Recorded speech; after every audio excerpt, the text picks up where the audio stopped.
اللہ اکبر. چونکہ میری بہنیں بھی یہاں پر حاضر ہیں، اس لیے میں چاہوں گا کہ وہ بھی اپنی اصلاح کر کے یہاں سے جائیں. اللہ اکبر. علامہ یافعی رحمت اللہ تعالی علیہ ارشاد فرماتے ہیں بزم روض الریاحین کے اندر، جس کا ترجمہ حضرت علامہ مولانا بدر القادری علیہ رحمت والرضوان نے بزم اولیاء کے نام سے کیا ہے. آپ جانتے ہیں بزم اولیاء کے اندر دو دوستوں کا واقعہ موجود ہے. اللہ اکبر. دو دوست تھے. ایک دوست کی پوزیشن یہ تھی کہ لوہے کا کاروبار کرتا تھا، وہ لوہار تھا، لوہے کو آگ میں ڈالتا اور آگ میں ڈالنے کے بعد جب لوہا نکالنا ہوتا تو کسی اوزار سے نہیں نکالتا تھا، اپنا ہاتھ اس آگ میں ڈالتا اور جلتے ہوئے لوہے کو اپنے ہاتھوں سے اٹھا لیتا تھا، لیکن اس کے ہاتھوں پر آگ کا اثر نہیں ہوتا تھا، اسے کوئی تکلیف نہیں ہوتی تھی. اللہ اکبر. میرے پیارے آقا صلی اللہ تعالی علیہ وسلم کے پیارے دیوانوں ایک مرتبہ درود شریف پڑھیں. صلی اللہ علیہ نبی الامی والہ صلی اللہ تعالی وسلم. صلاۃ و سلام علیہ رسول اللہ. اللہم صلی علی سیدنا و مولانا محمد معدن الجود والکرم وآلہ وصحبہ وبارک وسلم.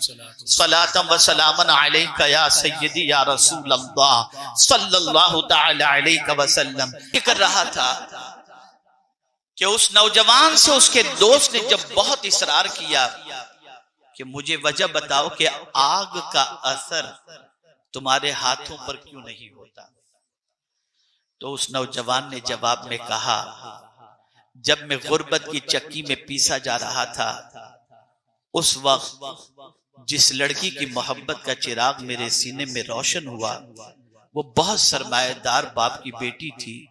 میری رسائی وہاں تک ممکن نہ تھی، پھر بھی کوشش کر کے میں نے اپنا پیغام بھجوایا. غربت کی وجہ سے اس پیغام کو انکار کر دیا گیا. اس کے بعد مجھے محسوس ہوا کہ دولت حاصل کرنی چاہیے، سرمایہ حاصل کرنا چاہیے. میں نے بہت محنت کی، بہت مشقت کی اور اس کے بعد میں دولت مند ہو گیا. اور دولت مند ہونے کے بعد میں نے دیکھا اور مجھے معلوم ہوا کہ اس بچی کی بھی شادی ہو چکی، اس کے بچے بھی ہو چکے تھے.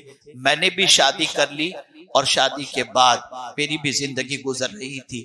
اتفاق سے شہر میں قحط پڑا اور قحط کی وجہ سے شہر کے بسنے والے غریب لوگ سرمایہ داروں کے دروازے پر پہنچنے لگے اور ان کے یہاں سے اناج اور غلہ حاصل کرنے لگے. میرا شمار بھی شہر کے سرمایہ داروں کے اندر تھا. میں بھی سرمایہ کی وجہ سے اور دولت کی وجہ سے شہر میں بڑا مشہور تھا. میں بھی اپنے گھر کے دروازے پر غلہ لے کر کے بیٹھ گیا اور قطار میں آنے والوں کو دیتا رہا. اتفاق اس قطار کے اندر آنے والے مرد و خواتین کے اندر وہ عورت بھی آ گئی جو قطار کے اندر مجھ سے اناج لینے پہنچی. میری نظر پڑتے ہی پرانا عشق پھر بیدار ہوا اور میرے دل میں اس کو پانے کی تڑپ پیدا ہوئی. میں نے اس عورت سے کہا اے عورت تو میری خواہش پوری کر دے میں تیری خواہش پوری کر دوں گا. وہ غربت کی ماری عورت قطار سے نکلتی ہے اور چلی جاتی ہے. گھر جب پہنچتی ہے تو بچے بلک رہے تھے، بھوک سے تڑپ رہے تھے. ماں کی ممتا نے سوچا چلو پھر ایک بار جا کر کے میں کوشش کروں، شاید ہو سکتا ہے کہ اس کے دل میں رحم پیدا ہو جائے. اور وہ شخص کہتا ہے کہ پھر وہ عورت واپس آئی لیکن مجھ پر جذبات کا غلبہ تھا. جیسے ہی اسے دیکھا پھر میں نے اپنی خواہش کا اظہار کیا کہ تم میرا سوال پورا کر دے میں تیرا سوال پورا کر دوں گا. اللہ اکبر. عورت قطار سے نکلی اور چلی گئی.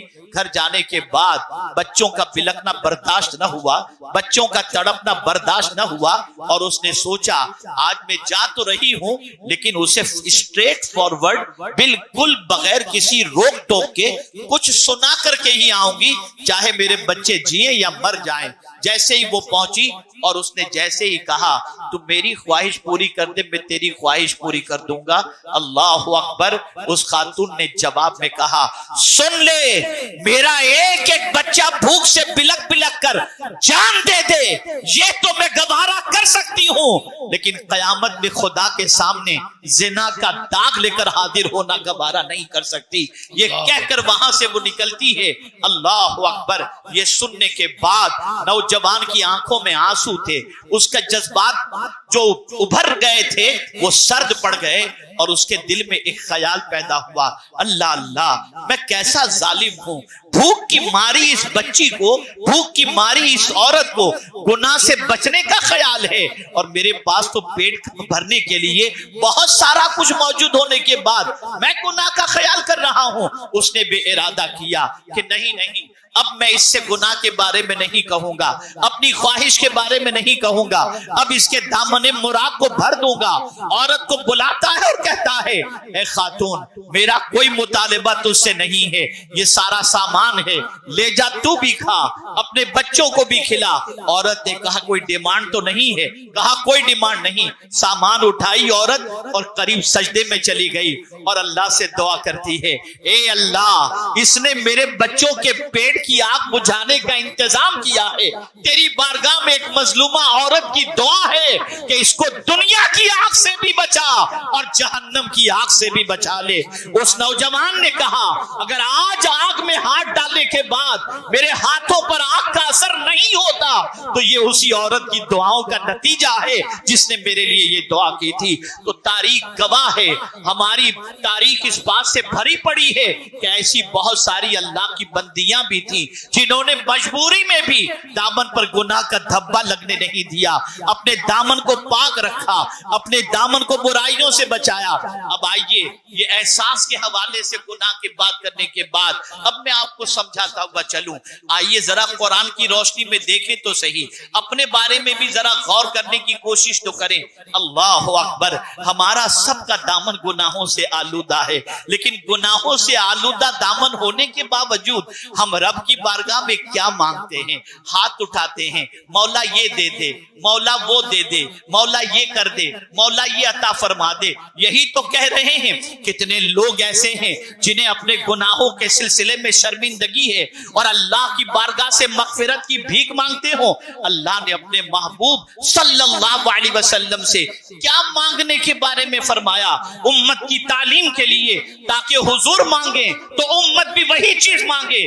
رب نے فرمایا وَقُرْ رَبِّ اغْفِرْ وَارْحَمْ وَأَنْتَ خَيْرُ الرَّاحِمِينَ۔ آپ عرض کیجئے مولا بخش دے، رحم فرما، اور تو بہترین رحم فرمانے والا ہے۔ آپ اگر قرآن کا مطالعہ کریں تو آپ کو پتا چلے گا انبیاء کرام علیہم الصلاۃ والتسلیم کی دعاؤں کے اندر مغفرت کی دعا بے پناہ آپ کو نظر آئے گی۔ لیکن اللہ اکبر، آج کا مسلمان اللہ سے معافی مانگنے کو تیار نہیں، گناہ کر رہا ہے، بد کرداری کر رہا ہے، برائیوں سے دامن آلودہ کر رہا ہے، لیکن معافی مانگنے کو تیار نہیں ہے، مغفرت کی بھیک مانگنے کو تیار نہیں ہے، بخشش کی بھیک مانگنے کو تیار نہیں ہے۔ آئیے میں آپ کو بتاؤں، حضرت ابراہیم علیہ الصلاۃ والتسلیم بارگاہ سمدیت میں دعا کرتے ہیں تو کیا دعا کرتے ہیں؟ ربنا اغفر لی ولوالدی وللمؤمنین یوم یقوم الحساب۔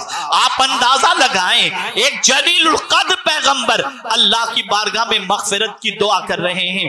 انبیاء معصوم ہوتے ہیں لیکن دعا کر کے انبیاء کرام یہ بتا رہے ہیں کہ اللہ سے معافی مانگنا اللہ کو بہت پسند ہے، اور جب کوئی معافی مانگتا ہے تو اس کی رحمت کو پیار آ جاتا ہے۔ بے شک بے شک۔